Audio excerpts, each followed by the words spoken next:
বন্ধুরা, ADD kitchen and ব্লগে তোমাদেরকে অনেক অনেক স্বাগত এবং অনেক অনেক ভালোবাসা জানিয়ে আমি আমার আজকের ভিডিওটা শুরু করতে চলেছি। আশা করি তোমাদের ভালোই লাগবে। এখানে আমি দেখো 4 পিস রুই মাছ ধুয়ে নুন হলুদ মাখিয়ে রেখেছিলাম, আর এখানে আমি দেখো ঢেঁড়স কেটে নিয়েছি, আর একটা আলু কেটেছি এইভাবে গোটা গোটা রেখেই কেটেছি, আর সামনের দিকটা পিছনের দিকটা ফেলে দিয়েছি। আমি আলু আর ঢেঁড়স দিয়ে একটা পাতলা ঝোলের রেসিপি শেয়ার করব। এবার প্রথমে আমি গ্যাসটা অন করে দেব। এই গরমের মধ্যে হালকা পাতলা ঝোল হলে খেতে কিন্তু দারুণ লাগে বন্ধুরা। বেশি তেল মশলাদার খাবার খাওয়া উচিত না এই সময়ে। এবার আমি তেল দিয়ে দিচ্ছি। তেলটাকে প্রথমে ভালো করে গরম করে নেব।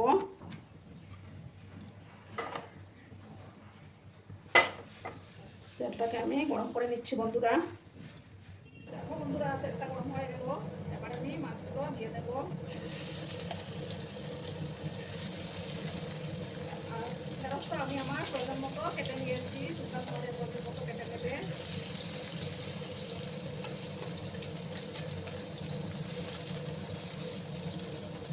একটা সাইড করে যাওয়ার পর আমি মাছগুলোকে উল্টে দেবো। আর আমার আজকের এই ভিডিওটা যদি তোমাদের ভালো লাগে তাহলে অবশ্যই লাইক কমেন্ট শেয়ার এবং সাবস্ক্রাইব করার অনুরোধ রইল। আর যেসব নতুন বন্ধুরা আজকে ফার্স্ট টাইম আমার চ্যানেলে ভিজিট করছো এবং আমার চ্যানেলটাকে এখনও যে সাবস্ক্রাইব করোনি, তারা পাশে থাকা বেল আইকনটি ক্লিক করে রেখে দিবে, যাতে করে আমার ভিডিও ছাড়ার সাথে সাথে নোটিফিকেশন তোমাদের কাছে পৌঁছে যায়। পুরোনো নতুন সব বন্ধুদের জানাই অনেক অনেক ভালোবাসা। আর ভিডিও দেখার শুরুতেই একটা লাইক করতে তোমরা ভুলো না বন্ধুরা। একটা সাইড হওয়ার অপেক্ষায় আমি থাকবো, তারপর আরেকটা সাইডকে আমি উল্টে দেবো। দেখো বন্ধুরা, এবার আমি উল্টে দিচ্ছি। একটু লাল লাল করে আমি মাছগুলোকে ভেজে নেবো।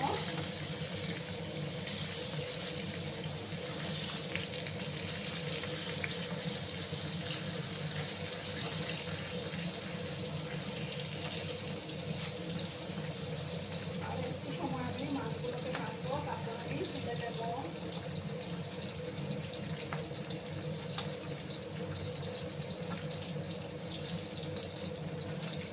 দেখো বন্ধুরা, মাছগুলো আমি তুলে নিয়েছি। এবার ওই তেলের মধ্যেই আমি ঢেঁড়সগুলো দিয়ে দেবো। ঢেঁড়সগুলোকে একটু আমি ভাজবো।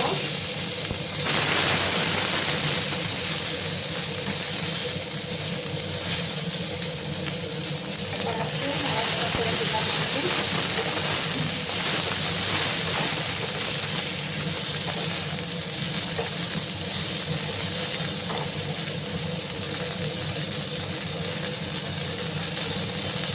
সামান্য একটু হলুদের গুঁড়ো আর একটু লবণ আমি অ্যাড করবো, একটু বেশি না, সামান্যই দেবো।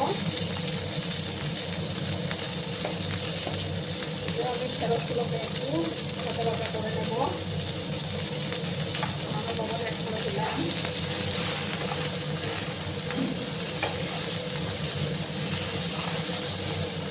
ঢেঁড়সের যে একটা মিষ্টি ভাব আছে, সেই ভাবটা চলে যাওয়ার পর আমি এটা নামিয়ে নেবো। এই সময় আমি ভাজা ভাজা করে নিচ্ছি।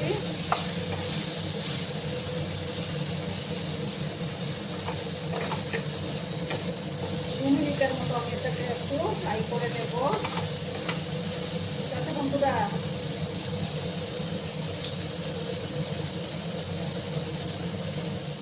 দেখো বন্ধুরা, আবার আমি রান্না করে দিলাম।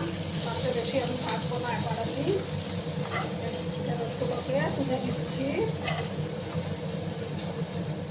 দেখো বন্ধুরা, সামান্য আর একটু তেল দিয়েছি আমি, আর ঢেঁড়সগুলো তুলে নিয়েছি। এবার আমি আলুগুলো একটু ভাজবো, তাতে টেস্টটা আরও ভালো আসবে।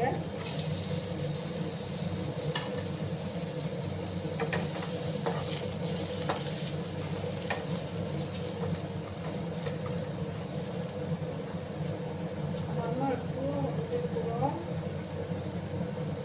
আমি আর একটু লবণ চিমটের মতো দিয়ে আমি আলুগুলোকে একটু ভালো করে ভেজে নেব।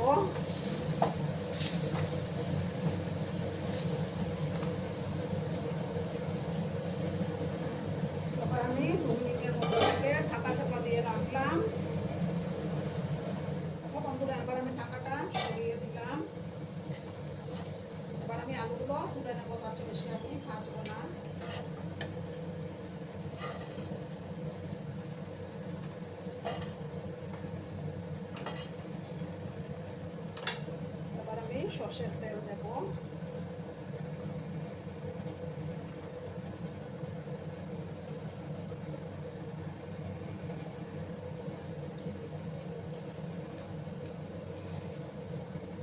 এবার আমি দেখো সামান্য 5 ফোড়নের মতো 5 ফোড়ন আমি দিলাম। 5 ফোড়নের সেন্টটা কিন্তু খুব ভালো আসে এই রেসিপিতে। সময় কাটলাম আমি। এবার আমি একটা পেঁয়াজ কুচো দিয়ে দেব।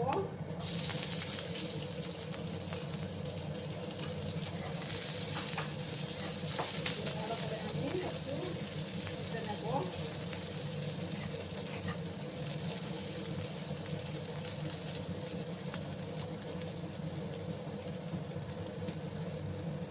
আর দেখো ওখানে আমি ছোটো এক টুকরো আদা, তারপর 5টার মতো কাঁচা লঙ্কা বেটে নিয়েছিলাম, সেটা এবার দিয়ে দিলাম। ঝালটা তোমাদের পছন্দ অনুযায়ী দিয়ে দেবে। আর একসাথে ভালো করে আমি আবার কাঁচা লঙ্কা পেঁয়াজ একসাথে কষিয়ে নেব। যতক্ষণ না আদার কাঁচা গন্ধটা যাচ্ছে ততক্ষণ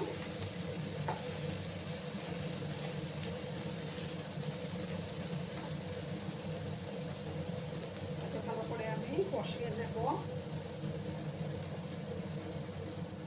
দেখো বন্ধুরা, এবার আমি একে একে মশলাগুলো দেব। যেগুলো বেসিক মশলা সেগুলো দেবো আমি। দেখো ছোটো চামচের 1 চামচ, 1 চামচ জিরে গুঁড়ো দিলাম, 1 চামচ ধনিয়া গুঁড়ো দেবো। ধনিয়া গুঁড়ো দিয়ে দিলাম, সামান্য একটু জল অ্যাড করে দেবো। মশলাগুলো ভালো করে কষিয়ে নিতে হবে। এবার পরিমাণ মতো হলুদের গুঁড়োটা অ্যাড করবো।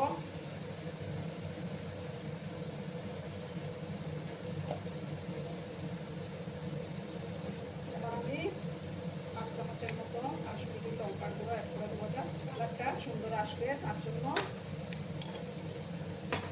ভালো করে কষিয়ে নেব।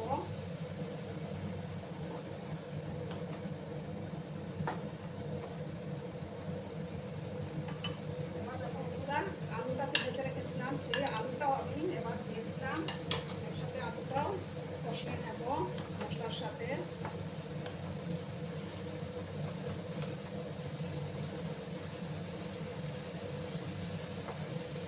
গ্যাসের আঁচটা কমানো আছে আমার।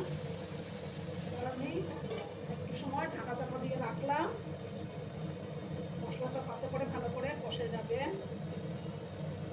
বন্ধুরা, আবার আমি ঢাকাটা সরিয়ে দিলাম। দেখো তেল ছাড়তে শুরু করেছে।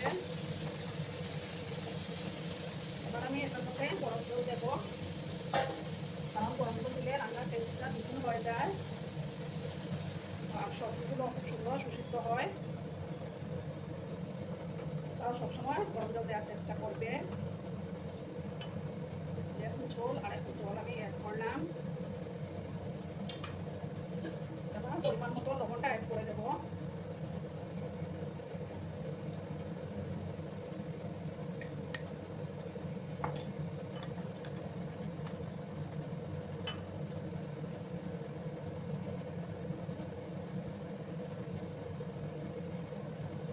আমি 2-3 মিনিটের মতো আবার ঢাকা চাপা দিলাম, আলুটা যাতে তাড়াতাড়ি সেদ্ধ হয়ে যায়। দেখো বন্ধুরা, এবার আমি ঢাকাটা সরিয়ে দিলাম। এবার আমি ঢেঁড়সগুলো দিয়ে দেবো।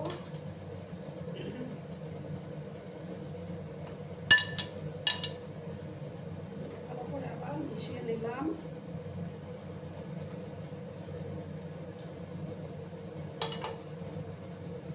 আমি মাছগুলো দিয়ে দেবো।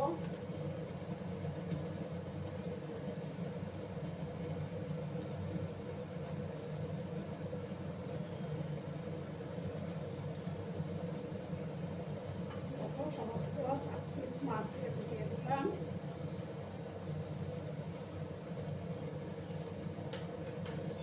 এবার আমি এটাকে মিডিয়াম আঁচে করে ঢাকা চাপা দিয়ে 5 মিনিটের মতো রান্নাটা করে নেব, তাহলেই তৈরি হয়ে যাবে। বন্ধুরা, 5 মিনিট পরে আমি ফিরে আসলাম।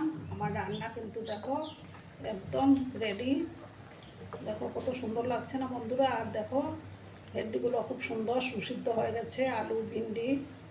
এবার আমি গ্যাসটা অফ করে দেবো। অফ করে আমি সার্ভ করে তোমাদেরকে দেখাচ্ছি। একটা সময় ঢাকা চাপা দিয়ে রাখবো আমি।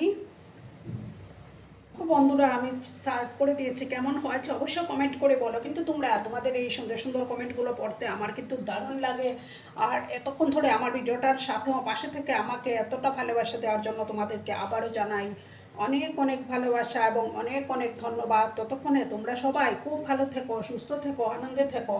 আর আমার ভিডিওটার কোনো অংশেও যদি তোমাদের একটুকু ভালো লাগে তাহলে অবশ্যই তোমাদের পরিবার পরিজনদের মাঝে শেয়ার করে দেওয়ার অনুরোধ রইল। ততক্ষণে খুব ভালো থেকো।